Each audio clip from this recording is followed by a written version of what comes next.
रामायण का हिंदू धर्म में एक विशिष्ट स्थान है। मनुष्य जाति के जीवन और उनके कर्मों का विशेष प्रकार से रामायण में विवरण दिया गया है। इसमें भगवान राम और माता सीता के जन्म एवं जीवन यात्रा का वर्णन है।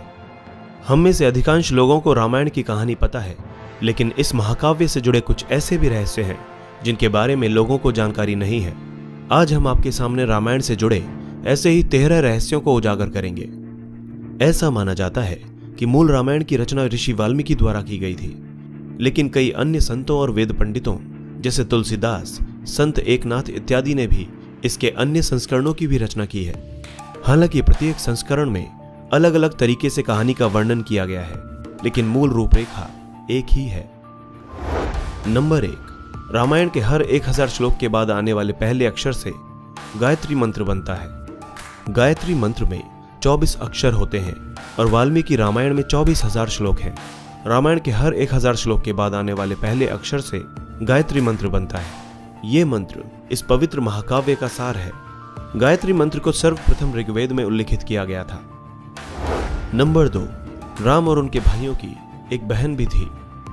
श्री राम के माता पिता एवं भाइयों के बारे में तो प्राय सभी जानते हैं, लेकिन बहुत कम लोगों को यह मालूम है कि राम की एक बहन भी थी जिनका नाम शांता था। वे आयु में चारों भाइयों से काफी बड़ी थी। उनकी माता कौशल्या थी। ऐसी मान्यता है कि एक बार अंग देश के राजा रोमपद और उनकी रानी वर्षणी अयोध्या आए हुए थे। उनको कोई संतान नहीं थी। बातचीत के दौरान राजा दशरथ को जब यह बात मालूम हुई तो उन्होंने कहा, मैं अपनी बेटी शांता आपको संतान के रूप में दूंगा। ये सुनकर रोमपद और वर्षणी बहुत खुश हुए। उन्होंने बहुत ही लाड प्यार से शांता का पालन पोषण किया और माता पिता के सभी कर्तव्य निभाए। नंबर 3, राम विष्णु के अवतार है, लेकिन उनके अन्य भाई किसके अवतार थे? राम को भगवान विष्णु का अवतार माना जाता है, लेकिन क्या आपको पता है कि उनके अन्य भाई किसके अवतार थे?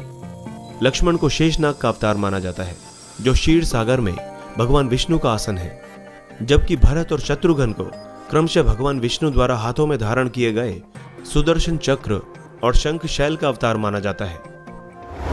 नंबर 4, सीता के स्वयंवर में प्रयोग हुए भगवान शिव के धनुष का नाम क्या था? हम में से अधिकांश लोगों को पता है कि राम का सीता से विवाह एक स्वयंवर के माध्यम से हुआ था। उस स्वयंवर के लिए भगवान शिव के धनुष का इस्तेमाल किया गया था, जिस पर सभी राजकुमारों को प्रत्यंचा चढ़ानी थी। लेकिन बहुत कम लोगों को पता होगा कि भगवान शिव के उस धनुष का नाम पिनाक था। नंबर 5, 14 वर्षों तक जागते रहे लक्ष्मण। ऐसा माना जाता है कि वनवास के 14 वर्षों के दौरान अपने भाई और भाभी की रक्षा करने के उद्देश्य से लक्ष्मण कभी सोते नहीं थे। इसी कारण उन्हें गुदाकेश के नाम से भी जाना जाता है। वनवास की पहली रात को जब राम और सीता सो रहे थे तो निद्रा देवी लक्ष्मण के सामने प्रकट हुई। उस समय लक्ष्मण ने निद्रा देवी से अनुरोध किया कि उन्हें ऐसा वरदान दें कि वनवास के 14 वर्षों के दौरान उन्हें नींद न आए और वो अपने प्रिय भाई और भाभी की रक्षा कर सके। निद्रा देवी इस बात पर प्रसन्न होकर बोली कि अगर तुम्हारे बदले कोई 14 वर्षों तक सोए तो तुम्हें यह वरदान प्राप्त हो सकता है। इसके बाद लक्ष्मण की प्रार्थना पर निद्रा देवी लक्ष्मण की पत्नी और सीता की बहन उर्मिला के पास पहुंची। उर्मिला ने लक्ष्मण के बदले सोना स्वीकार कर लिया और पूरे 14 वर्षों तक सोती रही। नंबर 6, उस जंगल का नाम जहां राम, लक्ष्मण और सीता वनवास के दौरान रुके थे। हम में से अधिकांश लोगों को पता है कि राम, लक्ष्मण और सीता ने कई साल वन में बिताए थे, लेकिन कुछ ही लोगों को उस वन के नाम की जानकारी होगी। उस वन का नाम दंडकारण्य था, जिसमें राम, सीता और लक्ष्मण ने अपना वनवास बिताया था। यह वन लगभग 35,600 वर्ग मील में फैला हुआ था, जिसमें वर्तमान छत्तीसगढ़, उड़ीसा, महाराष्ट्र और आंध्र प्रदेश के कुछ हिस्से शामिल थे। उस समय यह वन सबसे भयंकर राक्षसों का घर माना जाता था, इसीलिए इसका नाम दंडकारण्य था, जहां दंड का अर्थ सजा देना और अरण्य का अर्थ वन होता है। नंबर 7, लक्ष्मण रेखा का वर्णन वाल्मीकि रामायण में नहीं है। पूरी रामायण की कहानी में सबसे पेचीदा प्रकरण लक्ष्मण रेखा की घटना है, जिसमें लक्ष्मण वन में अपनी झोपड़ी के चारों ओर एक रेखा खींचते हैं।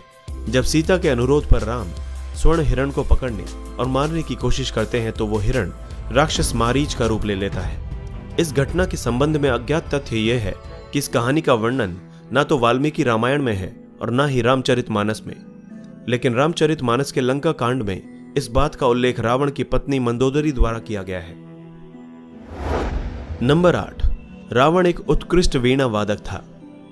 इस बात की पुख्ता जानकारी है कि रावण एक बहुत ही बड़ा विद्वान था और उसने वेदों का भी अध्ययन किया था। लेकिन क्या आपको पता है कि रावण के ध्वज में एक प्रतीक के रूप में वीणा होने का कारण क्या था? क्योंकि रावण एक उत्कृष्ट वीणा वादक था, जिसके कारण उसके ध्वज में प्रतीक के रूप में वीणा अंकित थी। हालांकि रावण इस कला को ज्यादा तवज्जो नहीं देता था, लेकिन उसे यह वाद्य यंत्र बजाना बहुत पसंद था।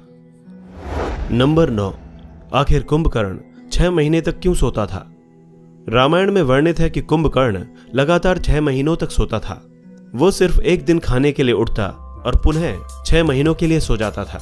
लेकिन क्या आपको पता है कि कुंभकर्ण को सोने की आदत कैसे लगी? एक बार एक यज्ञ की समाप्ति पर ब्रह्मा कुंभकर्ण के सामने प्रकट हुए और उन्होंने कुंभकर्ण से वरदान मांगने को कहा। यह देखकर इंद्र को यह डर सताने लगा कि कहीं कुंभकर्ण वरदान में इंद्रासन न मांग ले। इसलिए उन्होंने देवी सरस्वती से अनुरोध किया कि वो कुंभकर्ण की जीवा पर बैठ जाएं, जिससे वो इंद्रासन के बदले निद्रासन मांग ले। इस प्रकार इंद्र की ईर्ष्या की वजह से कुंभकर्ण को सोने का वरदान प्राप्त हुआ।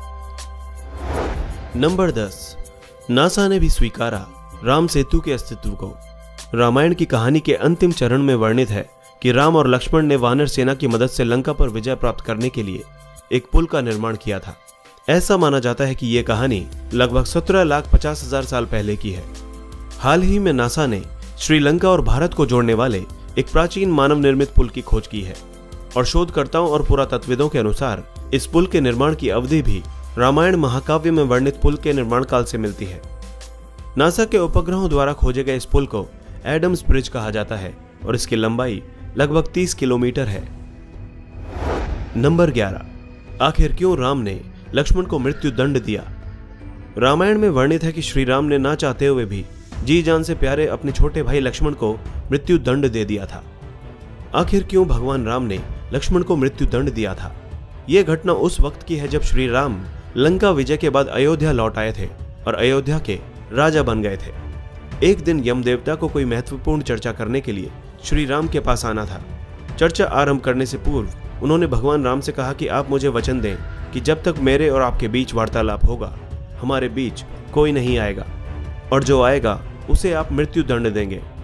इसके बाद राम लक्ष्मण को यह कहते हुए द्वारपाल नियुक्त कर देते हैं कि जब तक उनकी और यम की बात हो रही है वो किसी को भी अंदर न आने दे, अन्यथा वे उसे मृत्यु दंड दे देंगे। लक्ष्मण भाई की आज्ञा मानकर द्वारपाल बनकर खड़े हो गए। लक्ष्मण को द्वारपाल बने कुछ ही समय बीतने के बाद वहां पर ऋषि दुर्वासा का आगमन होता है। जब दुर्वासा ने लक्ष्मण से अपने आगमन के बारे में राम को सूचित करने के लिए कहा तो लक्ष्मण ने विनम्रता के साथ मना कर दिया। इस पर दुर्वासा क्रोधित हो गए तथा उन्होंने संपूर्ण अयोध्या को श्राप देने की बात कही। लक्ष्मण ने शीघ्र ही यह निश्चय कर लिया कि उनको स्वयं का बलिदान देना होगा ताकि वे नगरवासियों को ऋषि के श्राप से बचा सकें, और उन्होंने भीतर जाकर ऋषि दुर्वासा के आगमन की सूचना श्री राम को दे दी। अब श्री राम दुविधा में पड़ गए क्योंकि उन्हें अपने वचन के अनुसार लक्ष्मण को मृत्यु दंड देना था। इस दुविधा की स्थिति में श्री राम ने अपने गुरु वशिष्ठ का स्मरण किया और कोई रास्ता दिखाने को कहा। गुरुदेव ने कहा कि अपनी किसी प्रिय वस्तु का त्याग उसकी मृत्यु के समान ही है, अतः तुम अपने वचन का पालन करने के लिए लक्ष्मण का त्याग कर दो। लेकिन जैसे ही लक्ष्मण ने यह सुना तो उन्होंने राम से कहा कि आप भूल कर भी मेरा त्याग नहीं करना। आपसे दूर रहने से तो यह अच्छा है कि मैं अपने वचन का पालन करते हुए मृत्यु को गले लगा लूं। ऐसा कहकर लक्ष्मण ने जल समाधि ले ली। दोस्तों, इसी तरह की इंटरेस्टिंग और इन्फॉर्मेटिव वीडियोस देखने के लिए हमारे चैनल हिस्टोरिक हिंदी को आज ही सब्सक्राइब करें और बेल आइकन को दबाना ना भूलें।